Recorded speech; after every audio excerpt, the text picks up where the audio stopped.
Priya Mandal, you are from this part of the world. I know even your expertise is on the Bengal Delta, if I'm not wrong. So what's your take on this? This is a scenario in India, Bangladesh, Pakistan, as you have just heard. So what is the analysis? Is the pollution and the health impacts are going to the same kind of level as it was before COVID, Dr. Mandal? Well, to be honest, it is very difficult to judge the difference pre-COVID and post-COVID because we rely on this global burden of disease data, and we are still working on the 2019 data which are published. There will be the new updates which will be coming out in 2020 and 2021. But that all said, I might say that, you know, annually there are 7 million deaths due to air pollution globally. Of which in 2019 record, 1.7 million was in India, which is about 18% of our total deaths happening in India. And if we see that perhaps you will be ever known anybody whose death certificate would say air pollution as the cause of death. Nobody has that. So it are those diseases which are largely caused by air pollution, isn't it? So for India, I think, and Anumita might agree or she might join on it, that it is the ischemic heart disease or coronary heart disease, stroke, lung cancer, COPD, chronic obstructive pulmonary disorder, which are mainly recorded as the death cause, and they are hugely impacted by air pollution. Along with that, we just heard about the infants and children's, so neonatal disorders as well as lower respiratory infections.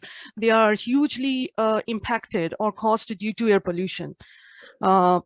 If just as a figure, you know, there has been a study from Chicago University, and they said that in India, around 9 years of life expectancy is reduced due to air pollution. It is, yes, the study says 9 years of life expectancy is reduced due to air pollution.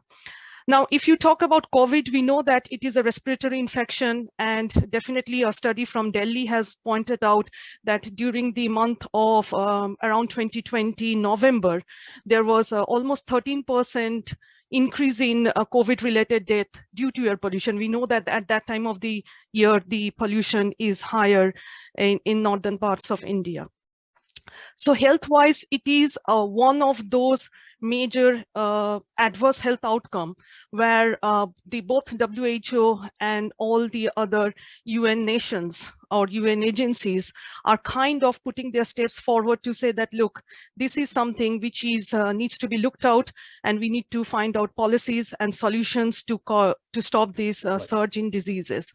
One of the other things I might mention that apart from all these known evidences, there are new studies which also shows that there are impact to adverse pregnancy outcomes. So low birth weight in children where mothers are exposed to pollutants, as well as cataract due to household air pollution, tuberculosis.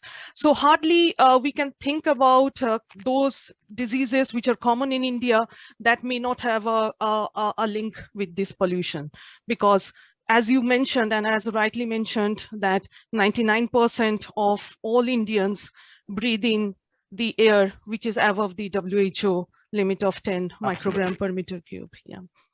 Just very interesting. I think I was hearing you, and I really would like all the panelists to comment when they will come back to talk. You mentioned just now that air pollution is not being mentioned in the death certificate. There are diseases, but air pollution triggered that. Now, I would like to kind of draw a parallel with the COVID. When the COVID initially happened, and we all know that comorbid patients are being more affected by COVID, initially, a lot of states in West Bengal, like West Bengal and others, were not including the COVID comorbid patients under the COVID list. Then the judiciary said, no, nothing doing. As because they are being all COVID patients, you have to put it under COVID. So that's why you are getting such a huge figure for COVID. Now the point is, if that can happen for COVID, Anumita, why that can't happen for air pollution? Because we can jolly well understand when you have every day in the morning newspaper, the number of patients of COVID, the number of deaths, it automatically triggers the administration to some kind of a work.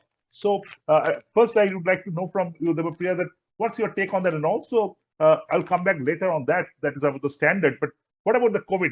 Very quickly, do you think that this kind of air pollution should be acknowledged and recognized in the death certificate? I think it is an absolute public health measure that if it comes onto the death certificate, it will open the ears of the policymakers more quickly. I give you one very quick example. There was one girl in United Kingdom who died in 2013, and the girl was living in Southeast London. Her name is Ella, and an inquest was held because she was living very close to a very polluted street in Southeast London, the Circular Road in Lewisham. And as a part of the inquest in 2020, she was the first person to have air pollution as the cause of death recorded in her death certificate. But it took 7 years of inquest to make that happen. That's a landmark. That's a landmark work. And I think we should all build on